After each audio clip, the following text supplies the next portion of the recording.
Hello everybody, Sian Burton here, your marketing and scaling expert for private practice owners. And today we are talking about the feminine approach to business, what that actually means, what it looks like, and how you can harness it to really grow your practice in a way that aligns with your values and honors your family commitments. Now, if you haven't come across me before, my name is Sian Burton. I work specifically with female private practice owners who are looking to scale their practice to $1 million and beyond, but who want to do that in a way that feels really good and doesn't feel like they are sacrificing their values in order to do that. So let's talk about what that looks like and how you can identify the difference between the masculine and feminine energies and the approaches that they then create. So let's start first and foremost with what the masculine and feminine energies are and what they are not. So the feminine energies are nothing to do with gender. Let me start there. And they are more to do with the concept of yin and yang.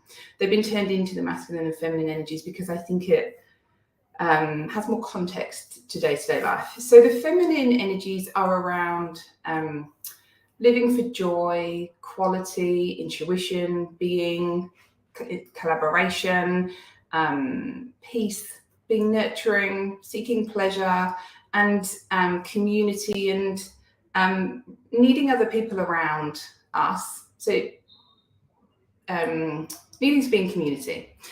The masculine energies are around survival. They're around quantity and logic, doing, competing, being decisive. They can be a more like open to conflict, assertive, directing, outcome orientated, and can be quite fiercely independent. Now, neither of those are good or bad. And like I said, it has nothing to do with gender. So it's not that men are good and women are bad, or men are good in business because they have those traits and women aren't. However, we will have a dominant energy. Women, for the most part, will have the feminine energy as their dominant energy, particularly for you ladies who are here watching this in allied health, so in caring professions. You're more likely to be more comfortable in those energies than those of being assertive, competitive, super decisive, directive, hyper independent. Comment in the chat if that feels true for you and you're like, yeah, no, that's about right. I align more with those feminine values. And so how does that then play out, right, in business? Because we are told as women that we're too soft to be good at business. We're not assertive enough. We're not decisive enough. We don't focus on data enough, and we're not enough, right? That's the very common story that as women we're told.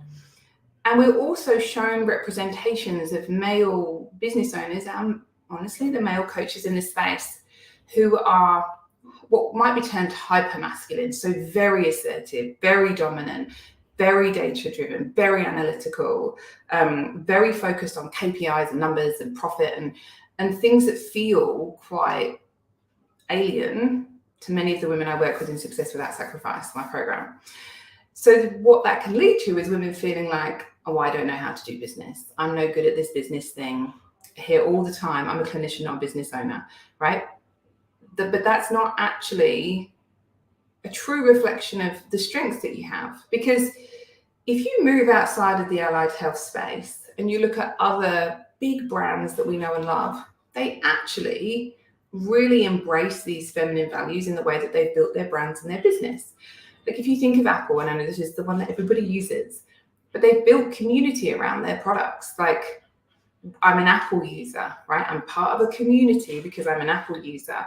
Likewise, you're not part of our community because you're a PC user. So they've built community.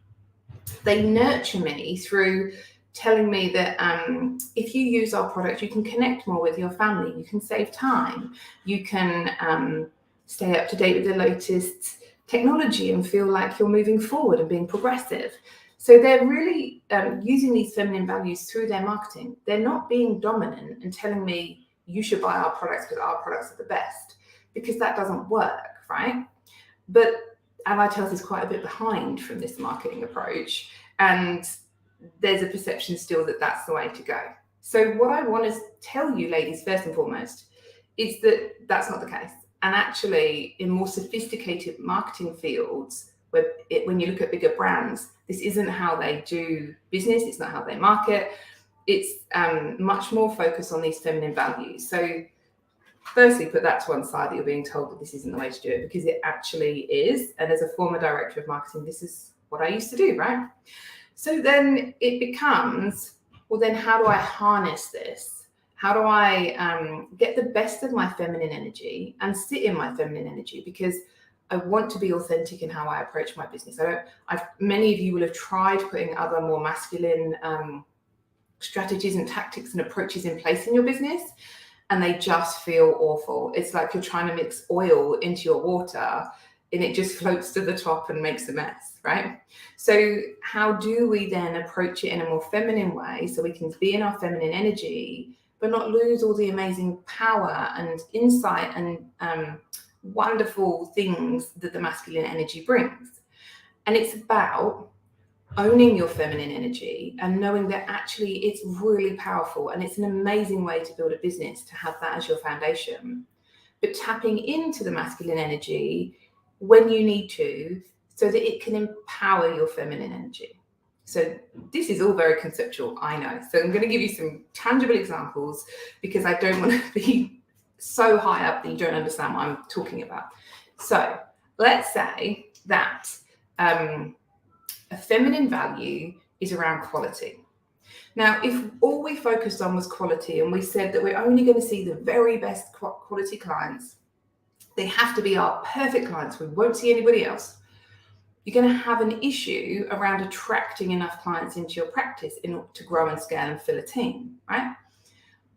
And also with such an overwhelming demand for services right now, I know for many of you, that goes against the nurturing, encompassing feminine values of providing support to the community, right? But equally, if we just go with the masculine approach of quantity, like just bring as many people through as possible, the more people we see, the more money we'll make, right? I know you all to, I know that's what some people are talking about. Patient visit average, KPI, returning patients, like utilization across the business has to be super high, which leads to team burnout. But if we're not doing that, then where's the middle ground? And so what we want to understand is my feminine desire, because that energy is so my foundation, is to provide really high quality. And I know this to be true because all the women I work with provide exceptional quality services. But I need to have enough quantity to make it worthwhile and to make it work and to make it scalable. So the middle ground is to have the right quality of clients in the right quantity to allow the business to scale, to allow opportunities for people to seek out services they need, but without going to making it a supermarket conveyor belt of clients coming through the practice, and not making it so there's 3 or 4 clients a day because they have to meet 25 criteria to achieve your quality standards. Does that make sense? I'd love to hear in comments whether this is making sense for you. So we're finding the middle ground between the masculine energy and the feminine energy so that you can be in your feminine energy as your foundation, but leverage the masculine to really make that powerful. So let's look at another example. Intuition and logic. So if we just say we're going to make decisions by intuition, it can be really hard if you have not honed that gut feeling and trusted it and paid attention to where it has worked well, to the point that you completely trust your intuition. And that's a place to get to, right? It takes time and a lot of work. If you're not there yet, with very few of you here will be, but you have a gut instinct, right? How do you're not going to be able to make decisions based on that because you won't trust it. You'll think, well, I feel like maybe this is the right thing to do, but I don't know. I'm not sure. I'm not certain. So I won't do anything. I'll wait, right? And that's a terrible approach to business, just to wait and see. But equally, if all you do is do it on logic, That's where you end up hiring bad team members because on paper they look great and in the interview they sounded great, and you ignored that feeling inside you that said, this person's not a good fit, because logically they're great, right? That's where you end up there. And I'm sure all of you have done that too, where you're like, this person's a disaster. They on paper were perfect and it's awful, right? So where is the middle ground? The middle ground is to feel into what feels like the right decision, and then to back it up with logic, to test it and back it up with logic. So if intuitively you feel like the two people in front of you, the one who has less experience feels like the best fit, even though logically that doesn't make sense. What you can do is to look and say, okay, well, maybe they're not the most experienced of the two, or they're not the most skilled of the two, but logically, could they work? Do they have some qualifications? The qualifications I need, not some qualifications. Do they have some experience? It might be that they don't have a license. Yeah, maybe they need to be licensed in your state, or they're waiting for their Medicare approval to come through, and so they can't start working immediately like the other person who maybe would be more experienced, maybe, but they feel like a better fit. That's the middle ground. Follow your intuition and just sense check it with logic. Don't blindly follow logic. And unless you truly know and trust your intuition without doubt, I wouldn't blindly follow your intuition either, because we don't know the difference between being emotionally impulsive and intuition. And I can talk to that with confidence myself, because as someone with ADHD, it's really hard for me to split out what is me being impulsive and what is me having intuition about something. I'm getting much better at it, but it can be quite tricky. So that's the middle ground for that one. I'd love to hear, I don't know if I'm not seeing your comments. Let me see if they're on the chat here. I would love to hear how this is resonating for you. And if you're watching it back, pop it in the comments and we can chat about it. So let's do one more. Let's do being versus doing. Let's think about being versus doing. So this is a great one because I see this so often with the women that I work with. Being, the feminine energy of being, is meditation. It is being at rest. It is sitting quietly in silence. It is being and rest and quiet and calm and all those wonderful things that we all need more of and don't get enough of, right? Doing, the masculine energy, is as it describes. It is doing the things, putting the marketing in place. It is having the team meetings. It is doing the advertising campaign. It is implementing the new systems. It's the doing. It's the hustle, right?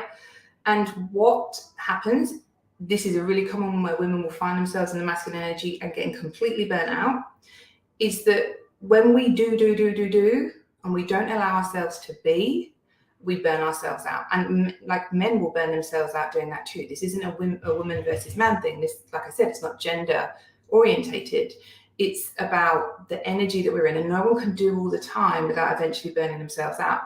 But equally, you're not going to grow a business if you're being all the time, because it's got to take some action, right? So the middle ground is to find the balance between the two. It's to become very strategic about the things you need to do to grow your business, to grow your practice, to take it where you need it to be. And then to be very strategic about when and how you be. And I want to share an example of this in its true wonder, because at our client retreat earlier this year, we had a meditation expert come in and a breathwork person come in. And after both sessions, with 20 clients going through them, both the instructors of the two retreats said, set an intention of something you would like to come out of this session. After all 4 sessions, someone was like, oh my goodness, I've been trying to figure this thing out for months, weeks, and the answer just came to me. When we are trying to do, when we are trying to find the answer, when we are figuring out the answer, is doing. Creating space for the answer to come to us, because we already know what it is being. And when you find the middle ground of giving yourself space to be, to rest, to be calm, to be quiet, so you can hear the the things you need to do, then you can do.